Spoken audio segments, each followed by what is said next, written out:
Well, that's not a good way to start off a 7-game road trip.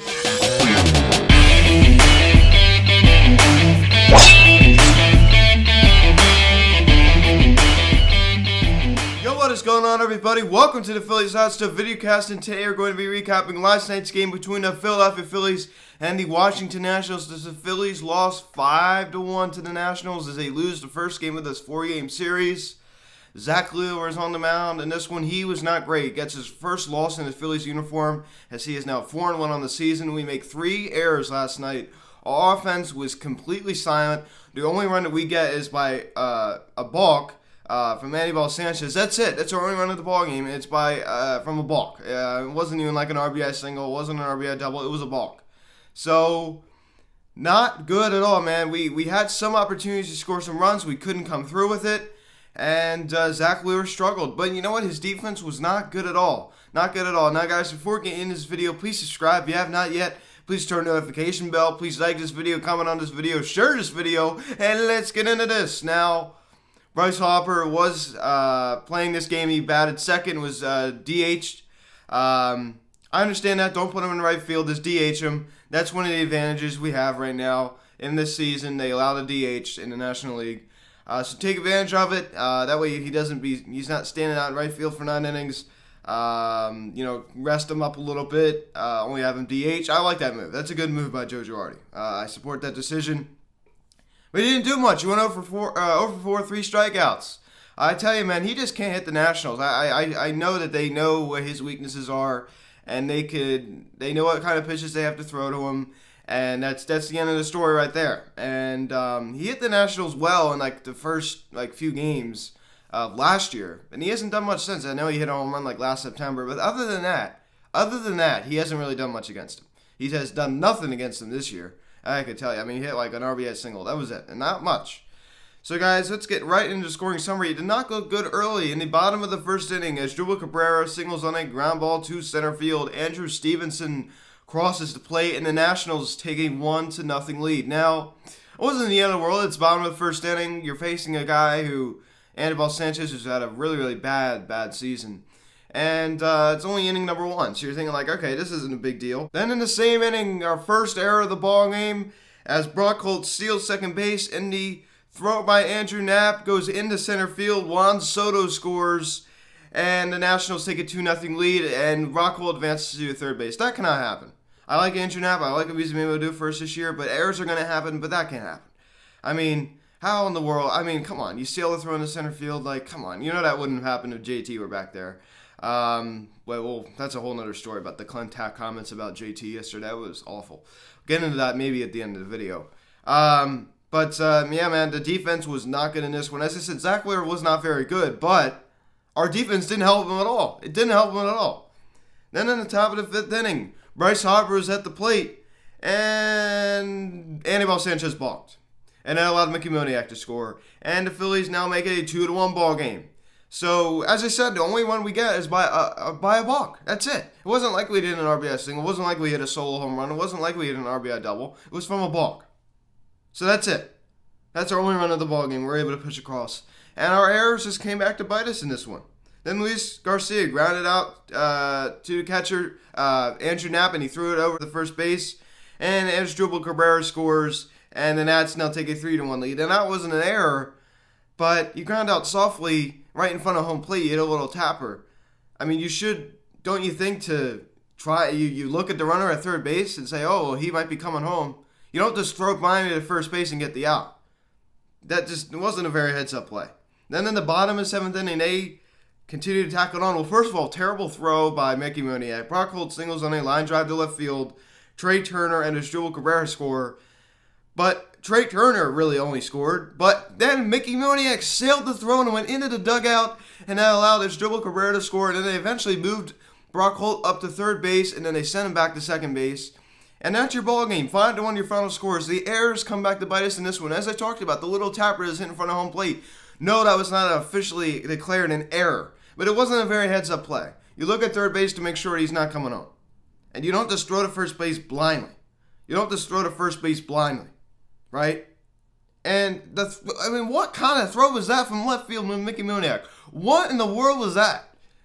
I mean, seriously, Blake Parker has been great for us this year. He's been a savior out of the bullpen. He was not great last night, but the defense did not help him at all. At all. And the defense did not help Zach Wheeler. A little tapper hit in front of home plate. You have to be heads up. You have to be heads up. And then Andrew Knapp was not heads up. And Andrew McCutcheon got the night off last night. As Adam Hazley let out the ball game. He went 1 for 4. But the Bryce Harper 0 for 4 3-strikeout night. I mean, I looked at Fangraphs yesterday. He's the most unlucky hitter. Probably one of the most unlucky hitters this year so far. I mean, his hard hit ball percentage is through the roof. Through the roof. There's some numbers that are better than his MVP year, believe it or not, this year. He's getting very, very unlucky. He did ground out sharply to second base. Alec Bohm with a 1 for 2 night. A lot of ones. Didi Gregorius just collected 1 hit. No multi-hit games for the Phillies last night. We left 15 runners on base. 15 runners on base, and we were only able to collect 6 hits. I mean, so we had some opportunities, but our errors came back to bite us. And in that, the Nationals hit us only by 1. They got 7, we got 6. And we left 15 runners on base. That just cannot happen. So, missed opportunities. We always have these missed opportunities. It wasn't like we blew a lead. What a flat way to start off a 4-game series and a 7-game road trip. Zach Wheeler went 5 2/3, 5 hits, 3 runs. 2 of them were earned because of all these errors. 3 walks and 7 strikeouts. He wasn't terrible. It wasn't like he went out there and gave up a grand slam and then a 2-run homer and 6 earned runs. He only went 3 innings. I mean, he went 5. It wasn't bad. It was not bad. It just wasn't great. I mean, and as I said, the defense did not help him as he gets his first loss in a Phillies uniform. He's now 4-1 on the season.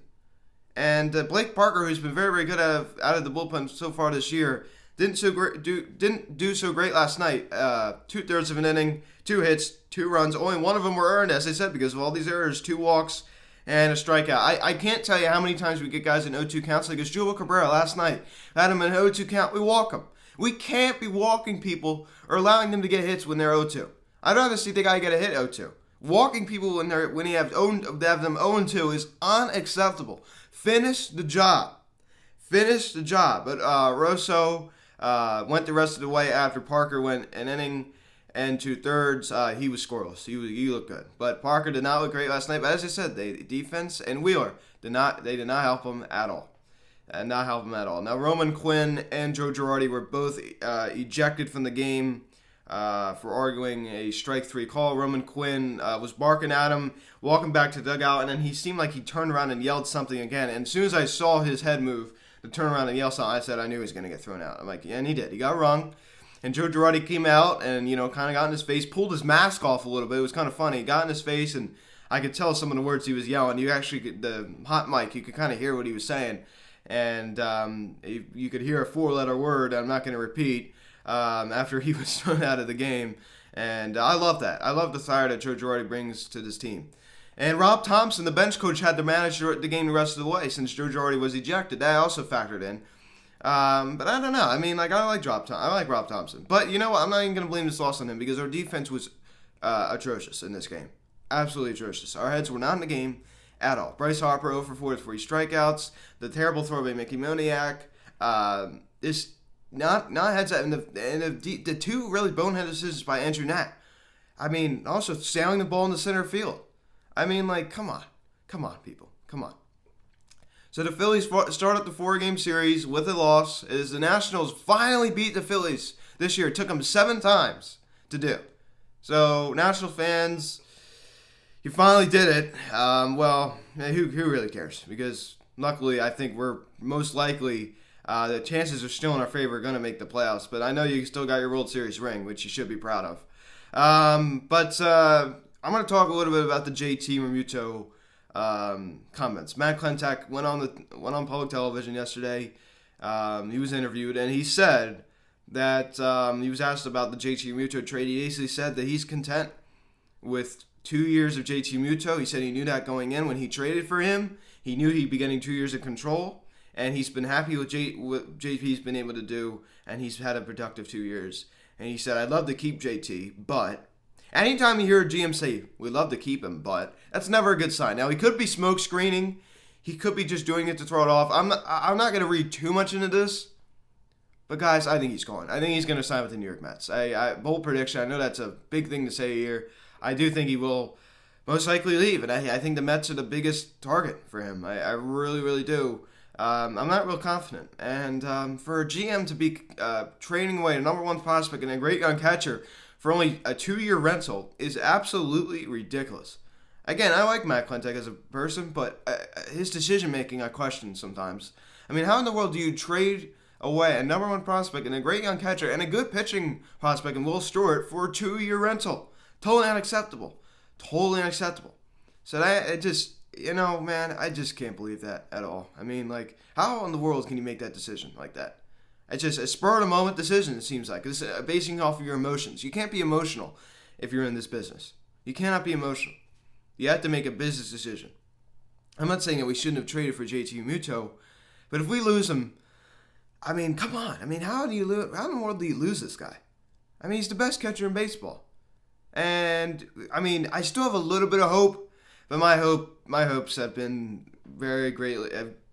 diminished greatly because of this.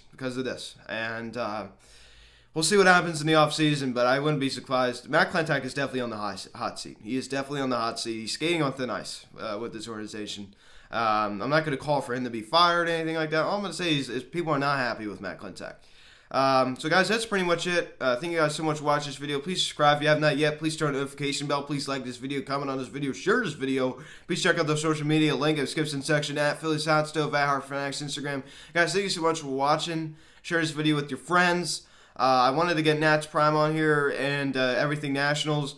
Nats Prime, I think, is coming on the final game of this 4-game series. I'm trying to get Everything Nationals on to recap one of the games today.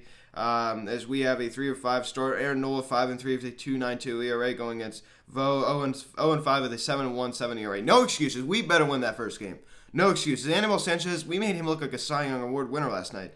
And to be determined for Game 2, probably bullpen going Game 2. So, guys, thanks so much for watching this video. Call or text 267-225-3392. Email me, phillieshotstove@gmail.com. Guys, thank you so much for watching this video. Let's get a win in the first game, excuse me. Let's get a win in the first game of the doubleheader. Let's sweep out the doubleheader. How about that? But we definitely have to win the first game because that's no excuse. The guy going on the mound, he's having a terrible year. Not a very good start to a 4-game series. I'll talk to you all later. Let's go Phillies. I'll talk to you all later. See you guys.